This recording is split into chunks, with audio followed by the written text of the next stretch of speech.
Imagine a man in 1970. He works 40 hours a week at a manufacturing plant or a mid-level office job. He makes around $12,000 a year. Adjusted for inflation, that is roughly $50,000 today. With that single income, he buys a 3-bedroom house, owns a car, and pays for groceries. He takes a modest summer vacation and still manages to save 10% of his paycheck. His wife stays home, raising 3 kids and managing the household. She acts as the family's invisible safety net. Fast forward to today. You and your partner both work full-time. Between the two of you, you are pulling in $150,000 a year. You are in the top 20% of American earners. You should be building massive wealth. You should feel secure. Instead, you're stressing over a sudden $800 plumbing bill. You are putting groceries on a credit card. You are lying awake at 2 a.m. wondering if you can afford your kids' braces. How is it possible that a single-income family making $50,000 in the 70s had more financial freedom? How did they have more disposable income and security than a dual-income family making $150,000 today? The answer is not that you are bad with money. It is not about your daily coffee habit. It is about a systemic economic trap that has quietly swallowed the American middle class. Today, we are going to look at the brutal, undeniable math of why you are working twice as hard and earning 3 times as much, and yet you are mathematically poorer than your grandparents. And more importantly, I am going to show you the exact strategy you need to use to break out of this trap. We will do this before it breaks you. To understand how we got here, we have to look at the blueprint of the 1970s family.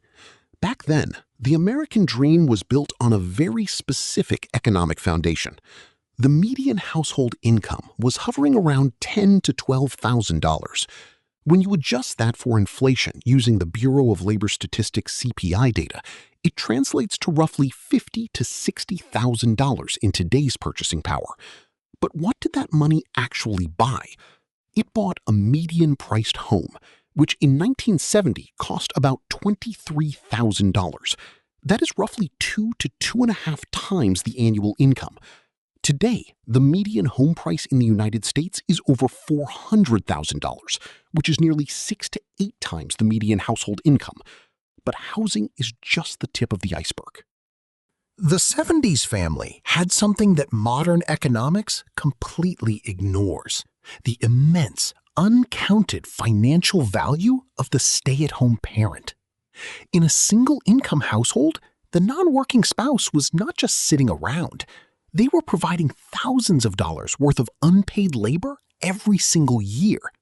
They were the childcare provider, the cook, the cleaner, the tutor, and the elder care nurse.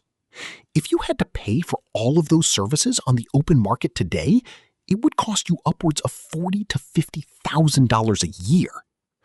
The 70s family did not have to pay for daycare or a second car. They did not have to pay for a second wardrobe or daily takeout because they were too exhausted to cook. They had a built-in economic engine that kept their fixed costs incredibly low. Now, let us fast forward to the modern dual-income household. You and your partner are both working.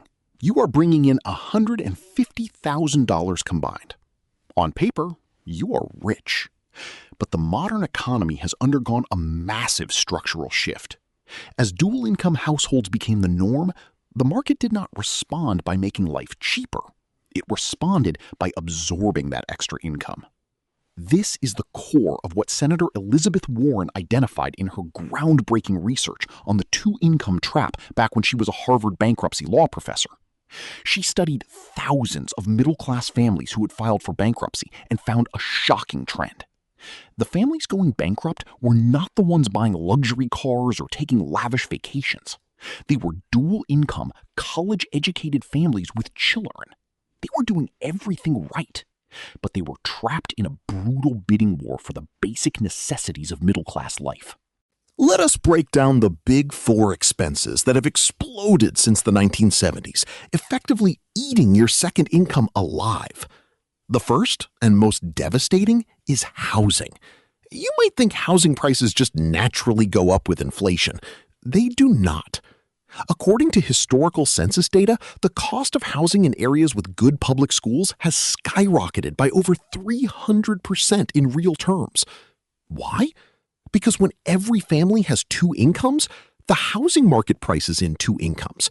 Real estate agents and sellers know that a dual-income household can qualify for a massive mortgage. So the price of a modest 3-bedroom house in a safe neighborhood is bid up to the absolute maximum that two paychecks can support. You are paying for the exact same premium your grandparents paid just to access the same quality of public education. You are trapped in a bidding war against other dual-income families, and the only winner is the bank holding your 30-year mortgage. The second expense is healthcare. In the 70s, employer-sponsored health insurance covered almost everything, and out-of-pocket costs were minimal. Today, healthcare costs have risen by over 600% when adjusted for inflation. Even with a good corporate job, you are looking at massive deductibles and high monthly premiums. You face copays that bleed your checking account dry. A single unexpected medical event or a trip to the emergency room can wipe out months of savings. The third wealth destroyer is childcare. In 1970, this line item on the budget was zero. Today, the national average for infant care is over $11,000 a year per child. If you have two kids in daycare, you are essentially paying a second mortgage. You're doing this just so you can go to work to pay for the daycare. It is a vicious, exhausting cycle. And the fourth is higher education. College tuition has risen by over 1,200% since the early 80s. The promise was that a degree would guarantee a middle-class life. The reality is that young families are now starting their households with crippling student debt, delaying homeownership, and forcing both partners to work grueling hours just to service the interest on their degrees. When economists tell you that inflation has only risen by a certain percentage over the last 50 years, they are using the Consumer Price Index. But the CPI has a massive blind spot when it comes to the middle class. It uses a concept called substitution. If the price of beef goes up, the CPI assumes you will buy chicken instead, so it lowers the weight of beef in the index. But you cannot substitute your way out of a mortgage. You cannot substitute your way out of a child's health care or a college tuition. The costs that have exploded the most are the exact costs that are entirely non-negotiable. The government measures the price of televisions, clothing, and toys, which have actually gotten cheaper due to global manufacturing. But they underweight the catastrophic rise in the mandatory costs of simply existing in America. So when you feel like your $150,000 does not go as far as your grandfather's $50,000, you are not crazy. The official inflation numbers are lying to you. They are measuring the cost of survival using the wrong basket of goods. Let us do the brutal math on the second income. Imagine the second partner takes a job paying $60,000 a year. On paper, that is a massive boost, but let us follow that money. First, the IRS and state government take their cut. Because you are filing jointly at a higher bracket, a huge chunk is taxed at the marginal rate. Right there, you lose 20%. Then you pay for childcare for 2 kids, eating up another $25,000. Next, you need a second car, plus gas and insurance. That is $8,000. Then comes the exhaustion tax, convenience spending, dry cleaning, and takeout meals, because you're both working late. That is another $5,000. When you subtract taxes, childcare, commuting, and convenience, that $60,000 income nets you less than $8,000 a year. You are working 40 hours a week, missing your children's formative years, and stressing over deadlines. You are doing this for an actual hourly wage of less than $4. You are literally paying for the privilege of working. Most families never run this math. They look at the gross salary and immediately sign a lease for a luxury apartment, permanently locking in fixed costs based on an illusion. This brings us to the deepest layer of the trap, the psychological and identity crisis. In the 70s, success was defined by stability, a paid-off sedan, a secure pension, and family dinners. Today, success is defined by visible consumption and professional exhaustion. We have tied our self-worth to job titles and brands. Social media accelerates this trap. You are bombarded with highlight reels, renovated kitchens, international vacations, private schools. It creates relative deprivation. Even if doing well, you feel poor comparing your reality to curated facades. Escaping is difficult. Breaking free means stepping off the status treadmill.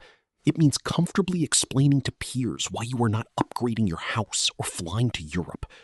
It requires a profound identity shift. You must stop valuing yourself by consumption and start valuing freedom. The trap relies on your ego. The moment you detach your ego from spending, the trap loses its power. When you add up the explosion in housing, healthcare, childcare, and education, a terrifying picture emerges.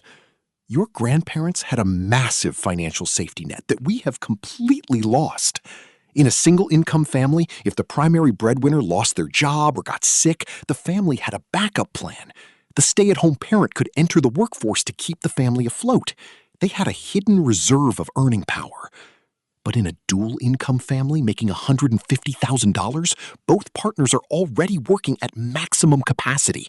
There is no backup generator. If one of you gets laid off, or if a child gets seriously ill, the entire financial structure collapses instantly. You have locked yourselves into a lifestyle of fixed costs that requires 2 full-time salaries just to maintain. You are not wealthier, you are vastly more fragile. You are walking a tightrope without a net, and the wind is picking up. So how do you escape a trap that the entire economy is designed to keep you in? You cannot simply quit your job. You cannot magically lower the cost of housing or healthcare. But you can change the mathematical foundation of your household. I call this strategy the one-income foundation. The goal is to artificially recreate the financial security of the 1970s family in the modern economy. The rule is simple but requires immense discipline. You must structure your fixed, mandatory living expenses so that they can be covered entirely by the lower of your 2 incomes. Your mortgage, groceries, utilities, insurance, and basic transportation must fit within one single paycheck. What happens to the second income? It ceases to exist in your daily checking account. The second income is strictly and exclusively redirected toward aggressive wealth building. It goes directly to maxing out your 401ks and Roth IRAs. It goes to paying down the principal on your mortgage. It goes into a brokerage account buying broad market index funds. It builds your emergency fund until you have a year of living expenses sitting in cash. When you do this, something magical happens. You stop being financially fragile. If one of you loses your job, the household does not go into crisis. The mortgage is still paid, the lights stay on, and the groceries are covered. You have bought back the ultimate luxury that the modern economy tries to steal from you: flexibility. You have bought the ability to take a career risk or to simply take a breath without the terror of impending bankruptcy. Living on the one-income foundation requires sacrifice in the short term. It means you might have to drive past the sprawling 4,000-square-foot house and buy the modest, well-built 3-bedroom home instead. It means you might have to meal prep on Sundays instead of ordering takeout on Wednesdays. It means resisting the intense social pressure to upgrade your lifestyle every time you get a raise. Your friends and coworkers will not understand why you are driving a 5-year-old car when you both make 6 figures. They will think you are struggling. But they are the ones who are one corporate layoff away from disaster. You are playing a completely different game. While they are using their second income to buy liabilities that depreciate, you are using your second income to buy assets that pay you.